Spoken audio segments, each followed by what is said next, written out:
Hey guys, so as you can tell by the title of this video, this is not going to be like a normal song video of mine, but if you haven't been following me on Instagram or TikTok, you might not know that I'm going to be releasing my very first book, and I just wanted to talk about it in this video since YouTube is a little bit longer of a format than some of my other social media sites. So this is the book. Well, this is a proof copy, so the real copies are not going to have this like not for resale on it, but this is my proof copy that I ordered to just make sure that everything looks good. I've actually ordered a second proof copy with a bunch of my edits, but anyway, we're not going to talk about that. So this is my book. It's titled When I Outgrew You, a collection of poetry. I wrote every single one of these poems. Most of them are by myself. I did have like one poem does technically have a co-writer, and she's one of my really, really good friends, and we talked about it before I published this book. But anyway,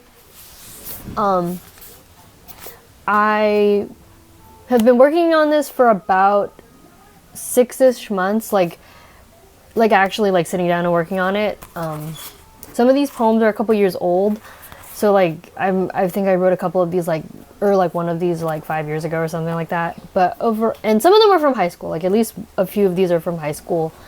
But most of them I wrote pretty recently, like in the past couple years. So yeah, I say that I've been working on it for about 6 months. So the next question that I want to cover is, how did I come up with the title?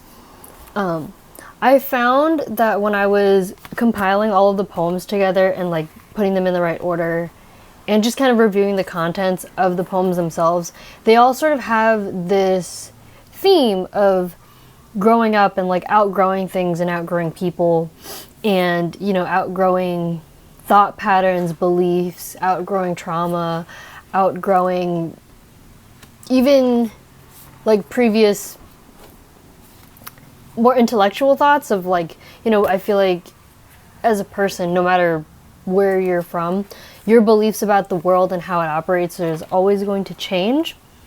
So I think that I kind of cover some of that in this, in my book. What was my inspiration? I have a lot of different inspirations. Obviously being a human being and being a young adult, I've definitely been dating, so which I don't know why that's so awkward to say, but so some of these poems are about, you know, obviously relationships I've had, people I've had crushes on, like stuff like that. I feel like talking about your inspirations and people that you used to date, like obviously you want to protect their privacy and you don't want to like expose them and like be a dick. But also, I'd never want to erase that they did have an impact on my life and that but they did make me who I am in a way. You know, I would not be the person that I am today without having loved and lost some of these people that I wrote poems about. Actually, in my dedication, which I title Epilogue, but anyway, my last part of it is, lastly, I could not have written these poems without a muse. So thank you to everyone who has ever broken my heart or let me love them in passing.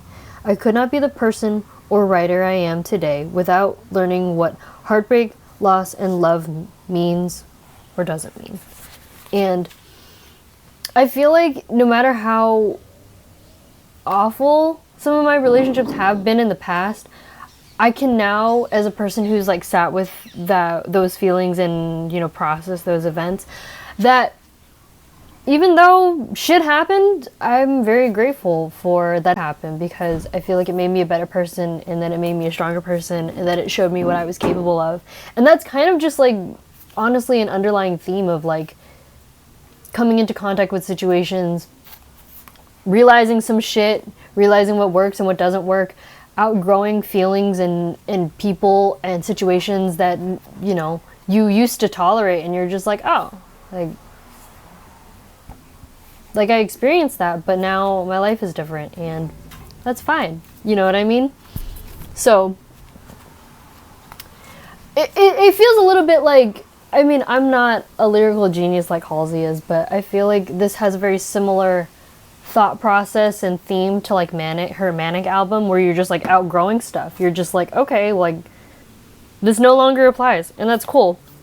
And I feel like for me, this book was just really good catharsis of getting everything out and stepping into a new season of my life where I'm like doing something different. I'm doing something else, and it feels really, really good to be able to put this out. And it is so I feel very vulnerable putting this out. It feels sort of surreal to have this be out in the world, or like even for people to read it. I would like, I can't believe it. Like it just feels surreal to have been, it feels surreal, but also really good to see a project go from 0 to 100. And the making of this book has made me a more confident person, definitely shows me what I'm capable of, and the fact that I could get everything done on time.